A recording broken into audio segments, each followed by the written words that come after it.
less time than I thought. This is going to be on me pretty fast. This area that's got the rotation. Okay, there. It's right there. That's a monster. It's just a wall of black. And the wind is bonkers.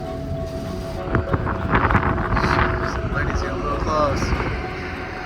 One more look at this tornado warned storm. Again, you can see some lowering.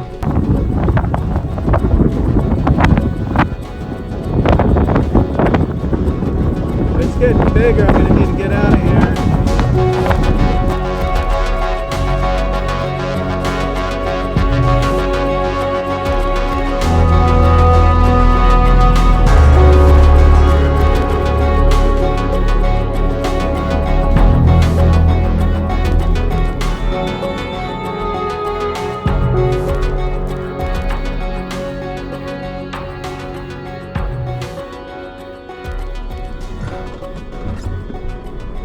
Alright, I am headed towards Fargo, North Dakota, 11 hours away.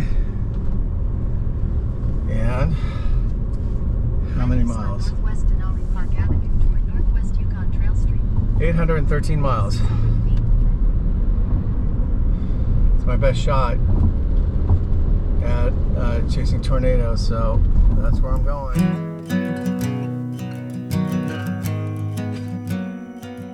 After a crazy night of dodging tornadoes back on June the 17th, I headed south for a 2% chance of tornadoes in McAlester, Oklahoma. But after driving 200 miles to the south, the storms never really materialized. Instead of chasing storms that were falling apart, I got an oil change in Fayetteville, Arkansas, and then spent the night at my sister's house in Bentonville. On the morning of June 19th, I spotted a 10% chance of tornadoes in North Dakota for June 20th. Even though it meant another 800 miles of driving, North Dakota was definitely going to be the place to be for tornadoes on June the 20th. So I set off on the 11-hour drive, hoping to make it to Fargo by 10 p.m. I chased a couple of cells along the way to Fargo, but neither storm had enough potential to go tornadic, and I pulled into a Love's in Fargo at 11:30 p.m., just as the rain began to fall.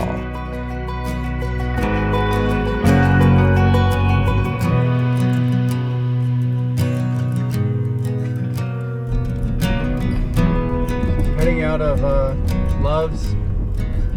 It's 1 o'clock. Turn right onto 39th Street South. I am west of Fargo. The models have been screwing things up all day, I think, because they show nothing at all. By 5:30 p.m., storms were starting to pop up far to the west in Montana, but it would be well after sunset by the time they showed up where I was, in Jamestown. In desperation, I left Jamestown and started driving west towards the wall of developing storms that was now headed to Bismarck, while staying inside of the area with the highest likelihood of tornadoes. As I turned towards the west on Route 52, I passed at least 6 storm chasers that were racing in the opposite direction and wondered where they were going. I had just left Jamestown and there was literally nothing down there. Maybe a few scattered clouds, but all of the models were putting the storms well to the north, so I just kept going. Half an hour later, I pulled up the radar to have another look, and all of a sudden, right back where I was at Jamestown, there was an incredible looking discrete supercell that seemed to just pop up out of the ground. Those 6 storm chasers must have spotted it earlier, and right now, right when it counted, I was a solid hour away from a fantastic looking cell that was already beginning to rotate. On my way back to Carrington, I'm the only one up here. I'm trying to see if there's anybody else left down near Bismarck. I don't see anybody. They all found this discrete cell right where I was.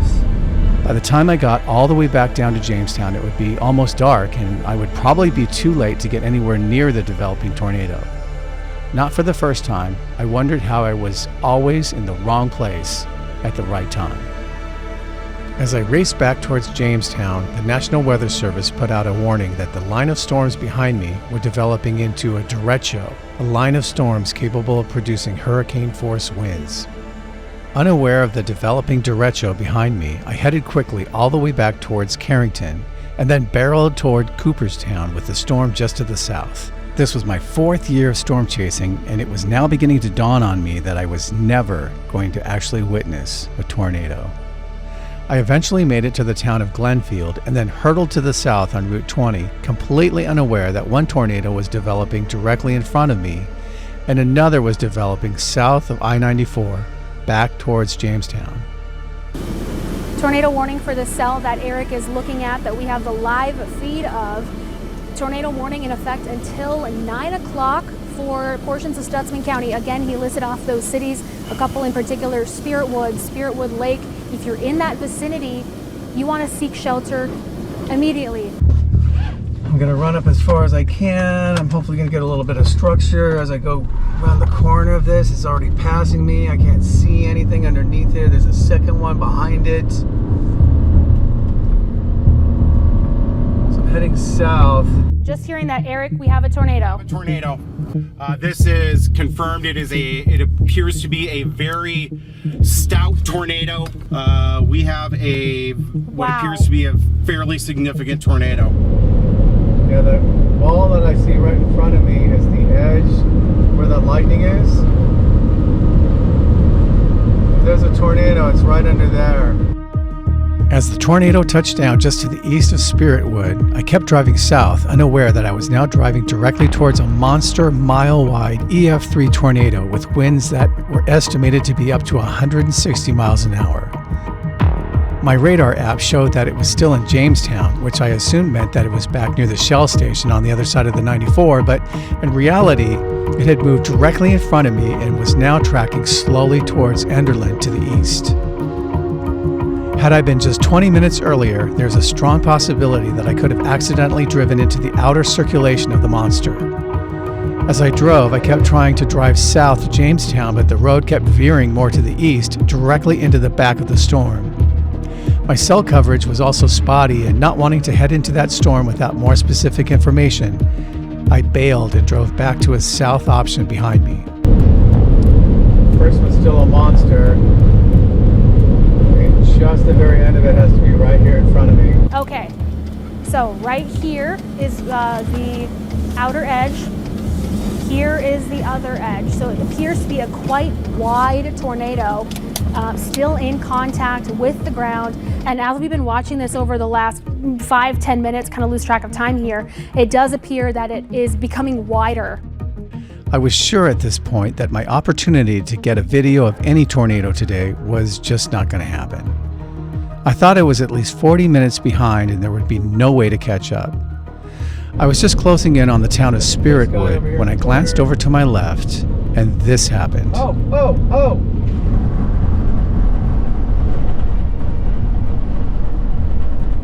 My first tornado. Come on. Okay, there. I'm there. It's right there.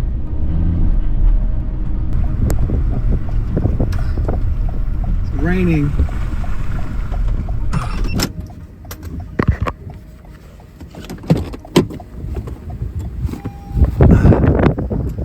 Right there. If it's getting bigger, I'm going to need to get out of here.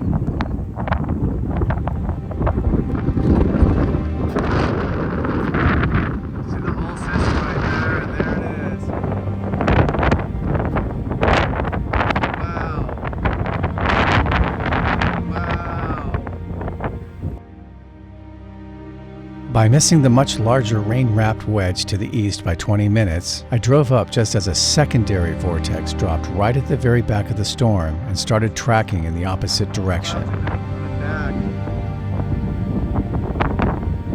Yeah, look at that.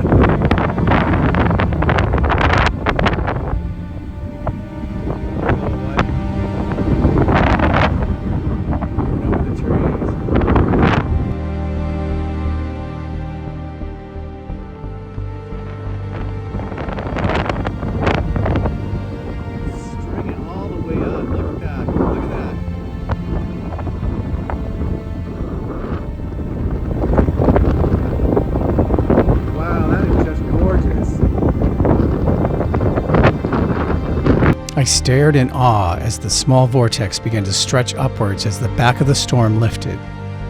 What had been a very small tornado suddenly revealed itself as an impossibly tall vortex that stretched hundreds of feet into the clouds above.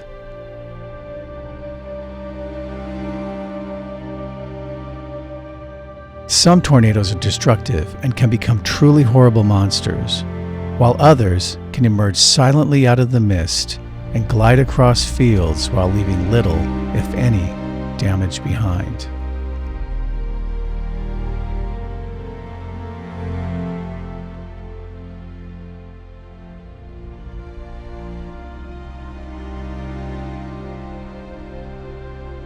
I watched, mesmerized, as the tornado surprisingly moved in the opposite direction of the monster just to the east. This one was tracking to the northwest, and after plowing across a field, the insanely long vortex finally broke, and it roped out right before it could hit the road behind me. It's just twisting all the way out there. Not sure what those other guys are getting, but oh my gosh. It's still alive. It's coming back towards the road. I don't understand how it's going backwards. The storm is going the opposite direction. It's going to cross the road. It broke. Didn't it just break? Yeah, so it should rope out here before it gets to the road.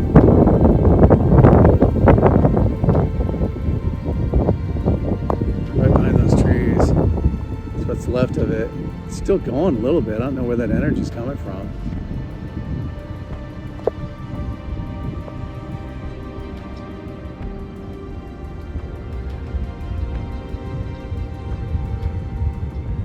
Yeah, it just died out behind those trees.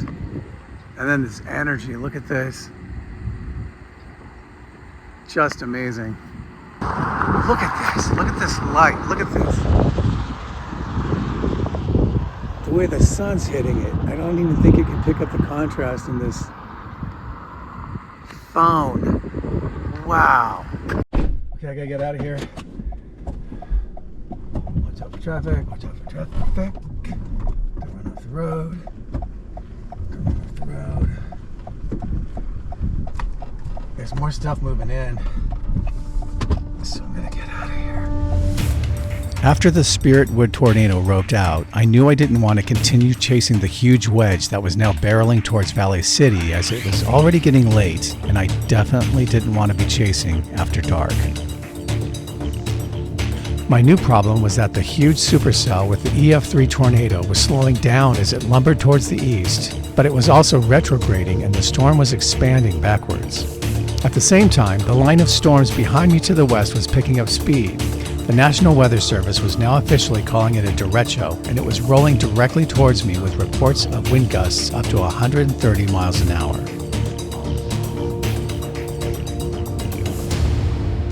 My only option at this point was to try to run a gauntlet between the slow-moving tornado and the fast-moving derecho to try to get out of the way before they collided with me in the middle.